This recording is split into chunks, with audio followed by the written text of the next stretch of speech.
Hello and welcome to our guest, Teho Ropeyarn. It's an absolute pleasure to be here with you and to actually have a discussion during the course of CIAF this year with the theme of sites of significance. It's an amazing career that you're having at the moment. You've been involved for 10 years. What was the beginning of where you came from? Initially, it was, I think, trying to find our Aboriginal identity for for my community in Injinoo. And because of history, we've been influenced more so by Torres Strait Islander culture. So in my senior years in school, I, I was trying to find whatever that there was about our Aboriginal history, and that was sort of the start of my art career. Um, Wanting to go down to Sydney to get that formal qualification and come back to Injinoo to start an art centre. Fantastic. That was the drive. That's an amazing drive. How old were you at that stage? I was in grade 10. Oh wow, yeah, Yeah, yeah, yeah, terrific. And and how did your father's culture is it influenced yeah. you? Yeah, we grew up in Injinoo, that's my dad's country, Angamuti and Yarekana, so the west and east coast, Cape York. Um, Grew up in Injinoo, traveled everywhere. There was stuff like sort of names of places, and they were, of course, in our Aboriginal language, Injinoo Ikia language, names of country. There was stories, sites, and we'd camp everywhere. This is sort of throughout the 90s. Our uncles and aunties took us camping everywhere. So there wasn't, much to do in community back then. So during school holidays, we'd go camping different places everywhere for the week, fishing, everything. Wow, Yeah, that's a fantastic connection to country to have because it ultimately anchors you in understanding that this is an inherent part of your identity. But um, what was it about identity that you thought was really important to explore? it was that part where it was lost, Okay. and the main yeah thing with that was what does the sort of our original Aboriginal identity looks like in terms of language, because there wasn't much language. There were words, no sentence structure, anything like that. Names of country, yeah, different places, and then trying to fit it all together. What did our clan group names meant, you know? Um, and where was all this sort of information? Do you think that's a responsibility for your generation, especially when culture's been disrupted and I think the really importance of protecting endangered languages, even being able to work with language to actually form grammar so that it can become a spoken language. Yeah, and I guess because of old people, they're only used to that oral history, that oral culture, that storytelling, and it's all from sort of memory and what they know, what they grew up with.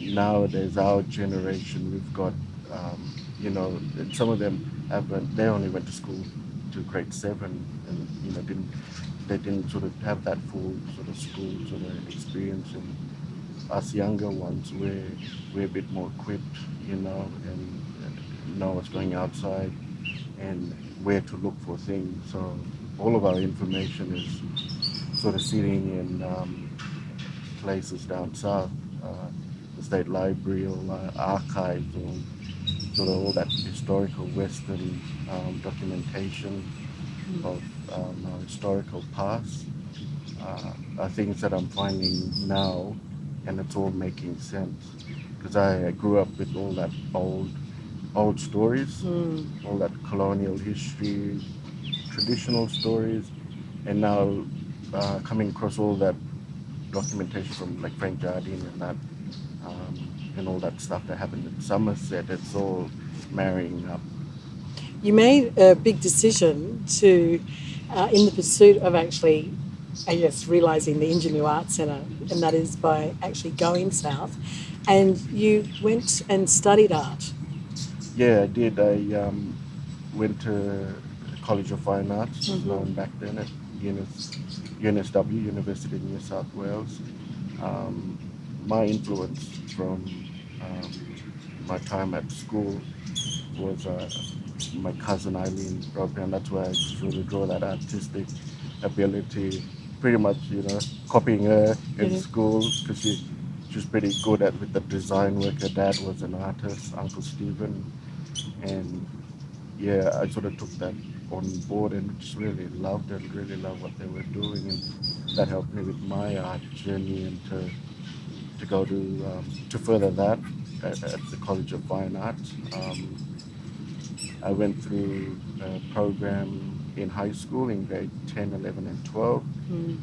It was a 1 week sort of winter school program run by Nuragili Indigenous Programs at UNSW. So Professor Sue Green and Gilda Simpson. So got all that a big family down there. And I went in grade 10, 11, 12 with other students from Bamaga to experience university life. And Sydney, I just loved it. So straight after school, I went straight to Sydney. Wow. So around 18, you Yeah, made that still decision. 17, yeah. Oh, goodness Turned me. 18 in Sydney, I think. And how was that? Because that must have been so different to where your community was. Yes, I guess doing that winter school program helped me understand what that city life looked like. Pretty busy and hectic and big, traveling. But yeah, I think that first year at uni was pretty tough. Just being away, um, you know, you're not close to your families and all of that. You're away, and you're trying to study and then not get homesick and all of that. But after the first year, I was right. Yeah, I was like, I'm staying. Second year, I'm staying in Sydney. Oh, So fantastic. I didn't go back community. I didn't go back home that second year. That's fantastic. I think that's inspirational and really a great way for other young people to understand that if you follow your dreams, it's going to be okay. Yeah, you just gotta stick it out, and Yeah. yeah, it's tough, but It's tough, yeah, but you'll you can get do there.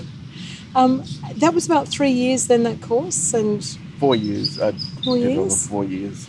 Okay. And who were your peers? Because I can imagine at that stage, particularly in Sydney, you're surrounded by lots of people who are doing the same endeavours, and there's lots of ideas, there's lots of discussions, there's lots of dreams about what you want to do with all that knowledge that you glean through your art practice. So, who were your peers, and what were the big ideas you were talking about?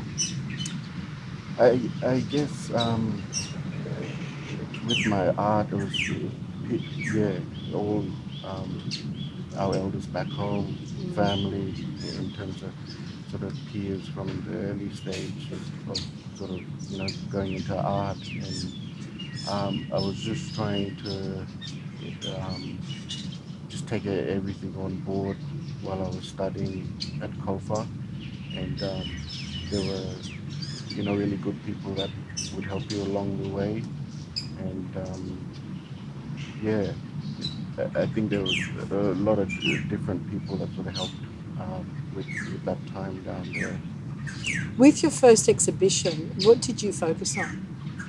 I My first exhibition was launched at Uni Arts, so that was in 2010, and it focused on that traditional cultural sort of storytelling, the myths and legends, totems, all that cultural identity, and um, and then the Western art.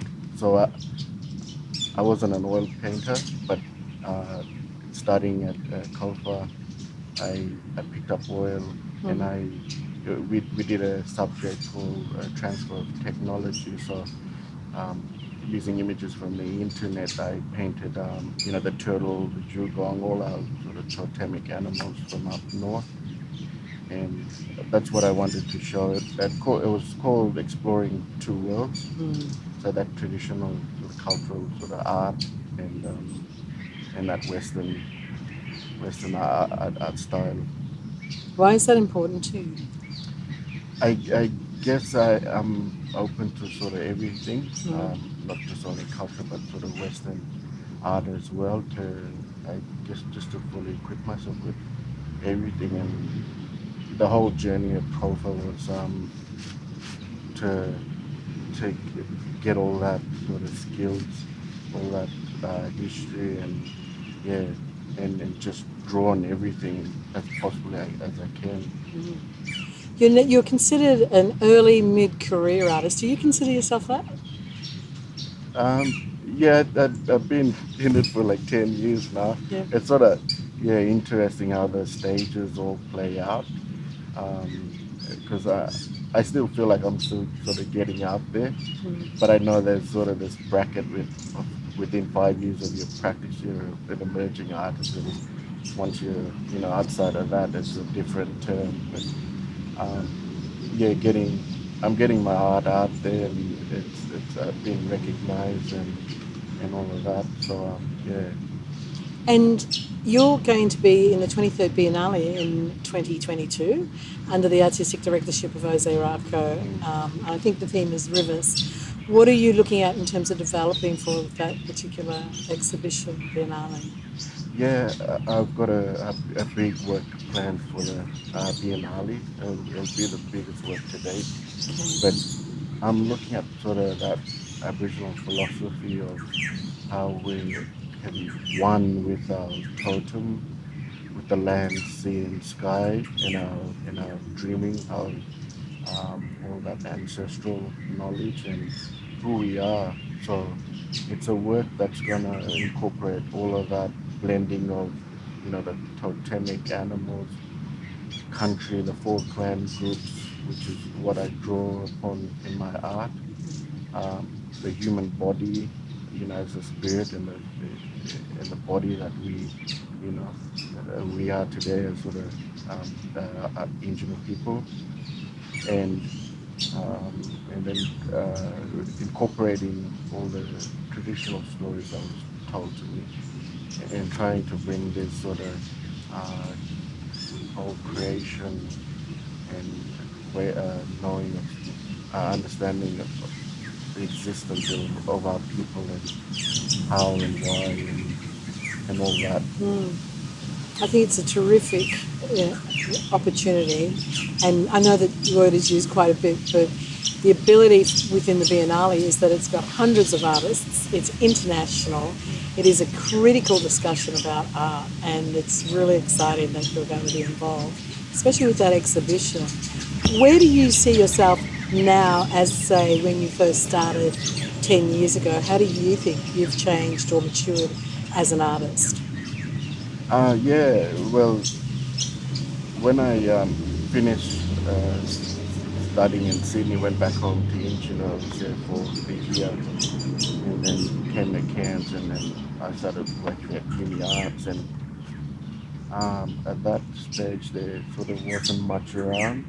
Um, you know, all we tried to do was to work with artists from Cairns and Cape and Torres Strait and build, use all the stuff that I knew, and things that I sort of learned while I was at college, to grow all these artists up here. That was huge back then. There wasn't. I was probably one of the only Indigenous workers working in the arts. There wasn't any. There was few around, um, but it was pretty small back then. And then just over the years, everything sort of grew, and I used my time at Uni Arts to train up and coming arts workers. Uh, what I pretty much gained at college and all the stuff that I sort of came across over the years, I just poured it out into all our fellow Maori around Cairns and in the Cape. And yeah, it's I was sort of on two different journey. One was that work life giving back, and at the same time focusing on my practice, trying to develop my practice along the way and to helping others.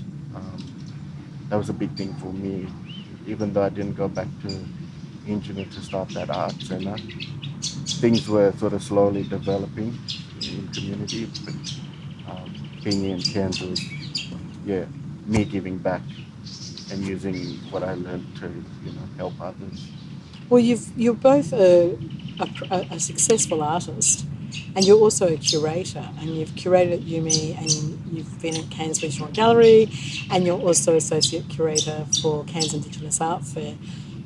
Curating is really the beautiful element of framing an artist's work. What do you think is important to frame in terms of the artists that you know of this region here, and what makes it unique? I guess it's the style and the landscape. Yeah, what came through in a lot of the artists' works were stories of country. And in Cape we've got a, a big history there with people being removed, and I guess it's all around the country. But in Cape York, I came across stories of people being shipped and transported south because of the war, government issues and burning of country and on Mapoon and different communities moving around everywhere. So that was quite a big story that came through. I guess with Torres Strait artists, it was about sea country, totems, materials, and keeping all that traditional techniques um, within the contemporary art movement. I guess printmaking, the carving. Um, yeah, it's a lot of things, and it was more so to build profiles, to promote the art, and to tell the rest of Australia, there are pretty deadly artists up here, and that was the whole move and drive when we were at Uni Arts.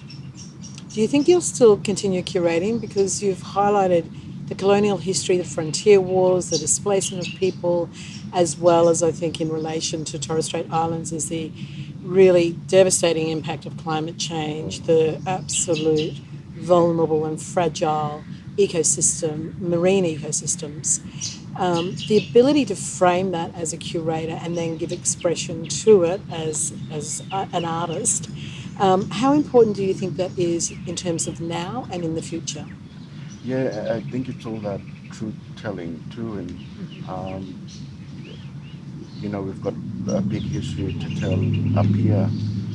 There are curators around the country that are doing that in big institutions, and we're sort of remote up here. And there's sort of a handful of arts workers that are trying to push our stories and get it out there.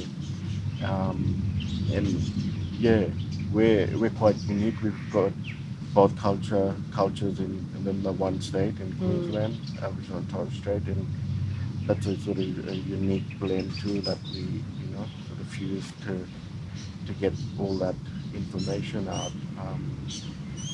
And I think I'm very interested in all that Western colonial history, understanding that and what happened to our people, and that comes a lot through my curating. Is that history? Um, you'll find that many artists tend to work with sort of culture, totems, myths, and legends, stories of country, sacred places, and all of that. But there is this sort of underlying all that colonial history that needs to come up and surface a bit. Uh, and I've been bringing that through a bit when I was at Cairns Art Gallery, working with mobbing community to look at all these stories, because the whole Vale's got a unique history, and all that displacement, and yeah, moving them down to Woorabinda, and all Mapun, Rio Tinto burning, the government, burning all Mapun, and all those people moved, been, taken up to NPA, where I'm from, Injinoo, and there's all that history to tell. Somerset, and then the pearling and all that interaction with the missionaries and actually the Torres Strait is a powerful thing, and I think we've got to keep, telling all that story. And what was the exhibition at Cairns Regional Gallery, so that people can go back and look at the body of that work that was actually expressed? It's come through. Most of the exhibition sort of worked on was just about framing the artists in their country, but there have been works that have come out. Few at Cairns Art Gallery, but it's bigger. The story sort of looked into a bit more with the belonging exhibition at IACA. IACA did, and it was all that, and most of the artists, that's still alive, that were born in Woorabinda and then grew up there and then taken back to Hopewell.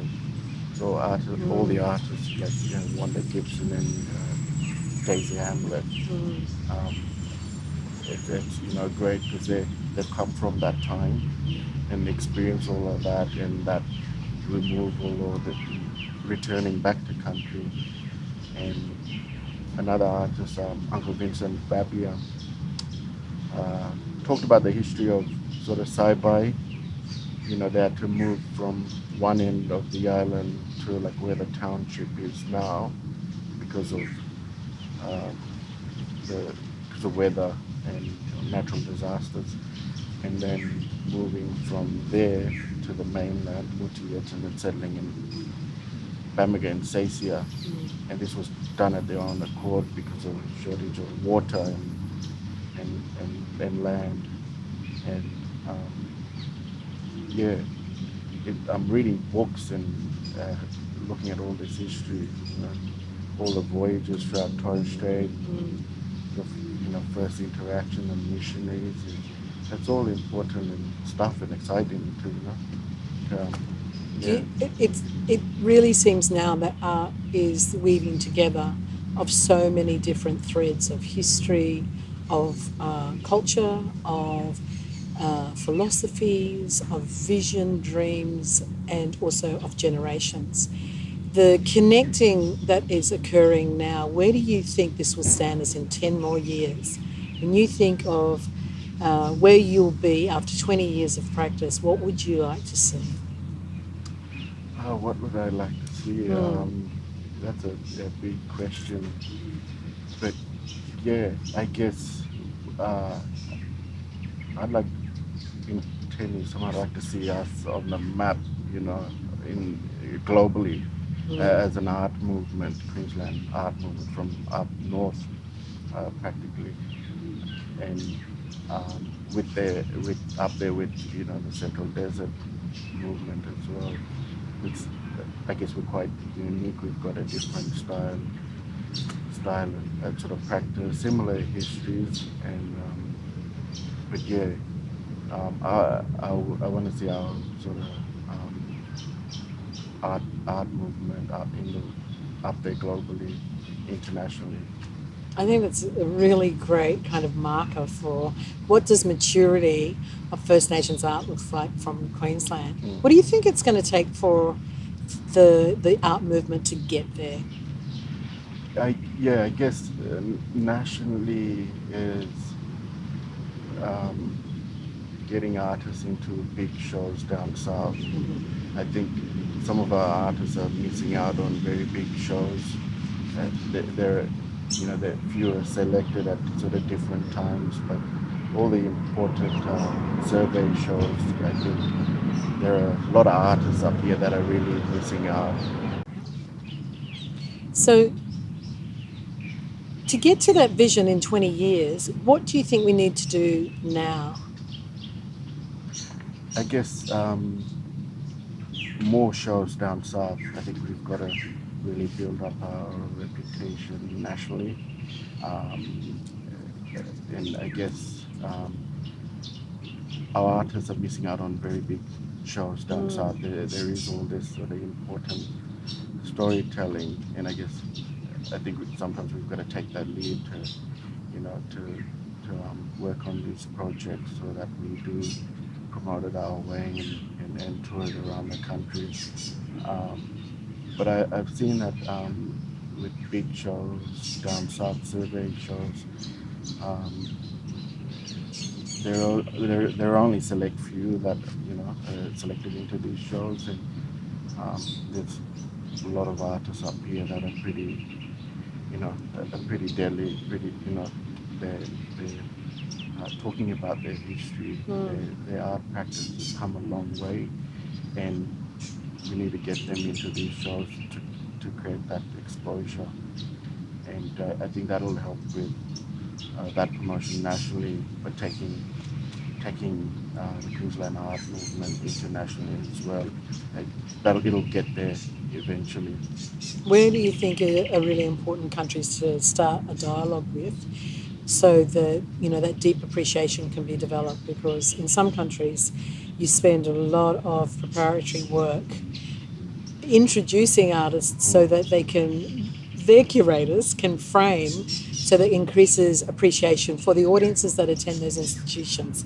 That seems to be part of the kind of models that you have to kind of interrupt and disrupt and prod a bit and go, well, have you thought about artists who are actually expressing a deep, deep connection to country, issues of identity, issues of colonial history are important, and that's the discourse or the discussion that we need to have so that you appreciate what you're actually engaged with.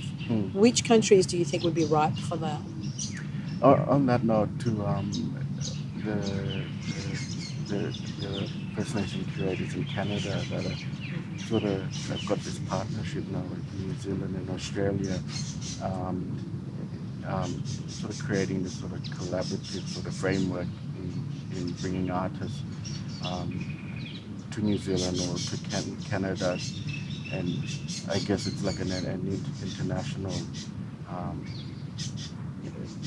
promotion of working in partnership with three different countries to showcase all the different artists together, and I think that's a really good framework too. Yes, America would be an important one, as we've got that, or they've got that the Kuru collection there that just focuses on Aboriginal art. Where else do you get that? And then Europe is another big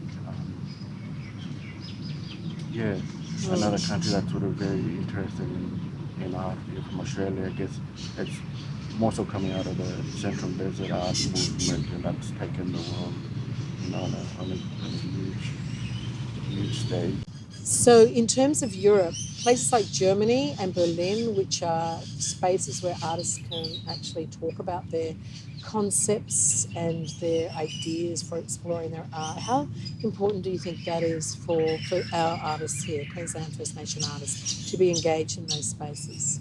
Yeah, very important, and I think the Central Desert art movement has taken a lead on that. And, you've seen exhibitions by John Mawanju that's been in Berlin, and there've been other shows, in Netherlands, Amsterdam, um, and I guess the National Gallery led that big masters exhibition.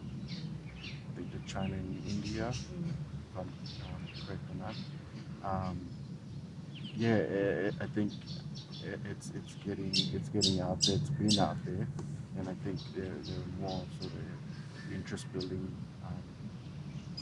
on Aboriginal art from this country, and I think it'll be the next best thing worldwide.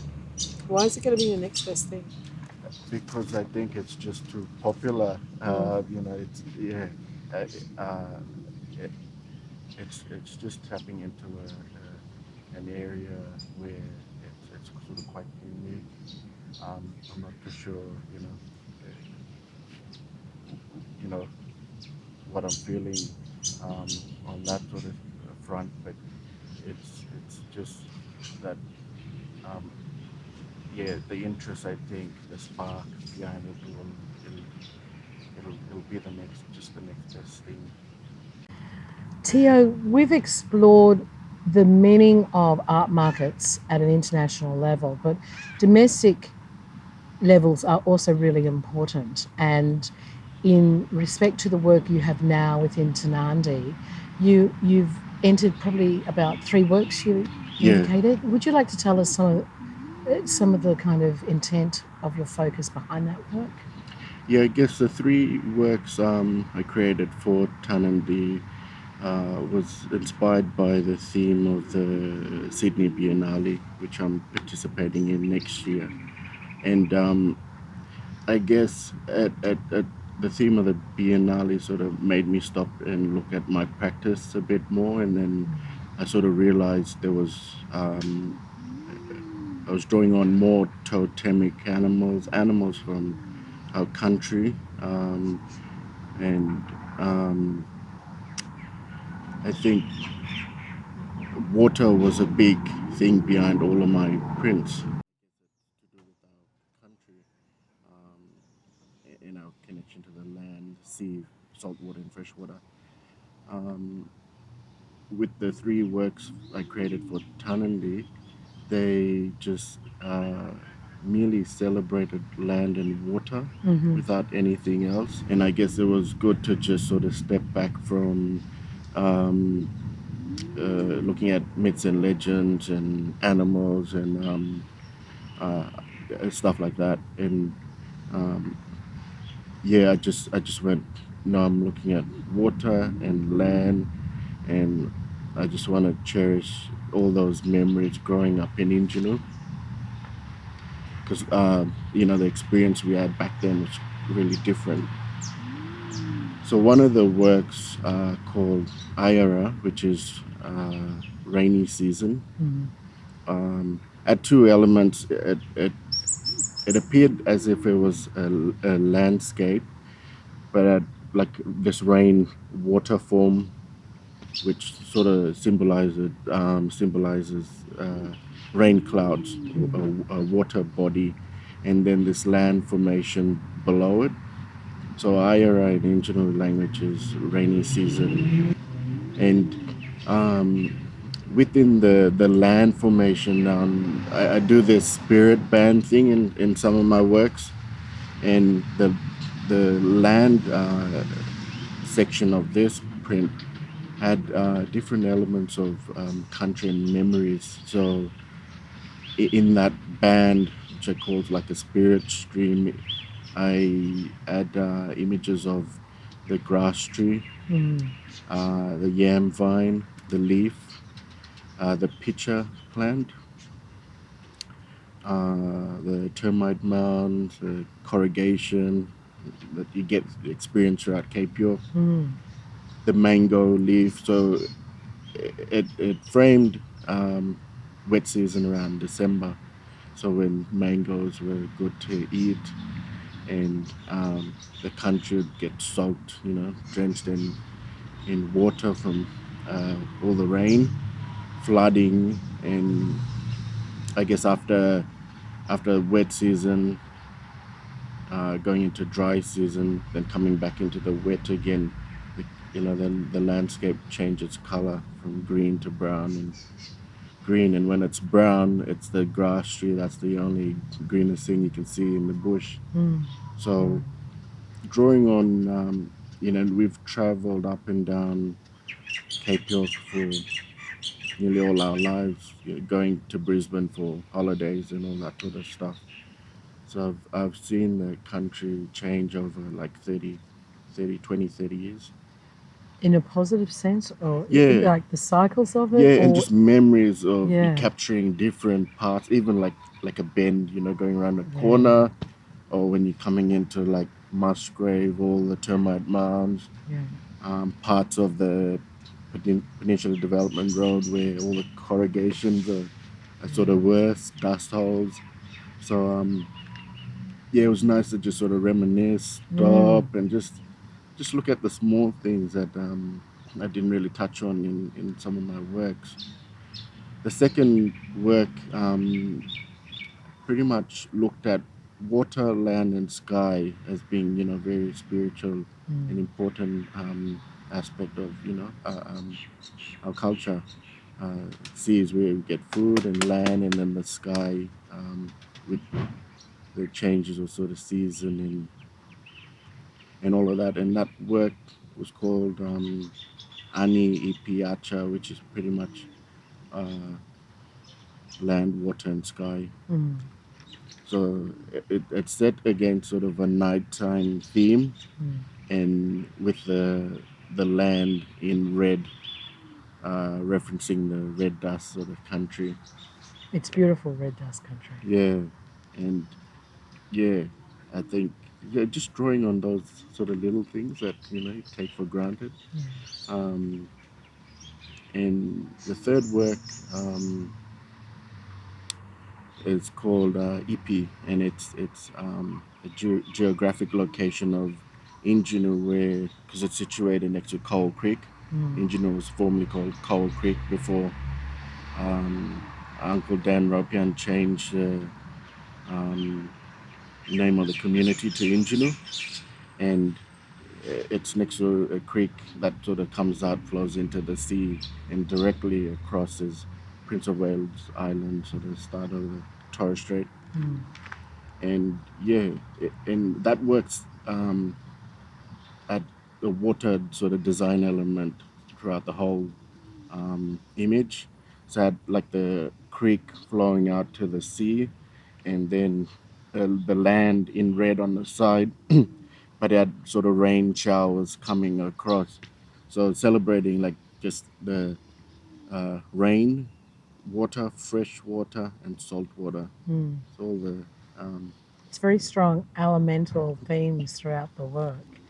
And and I can see it as you're describing it. I Yeah. can see that country so beautifully, and that artwork that you're showing captures that in that respect to that detail, and that's an invitation for people to engage with the work and the country and yourself. Yeah.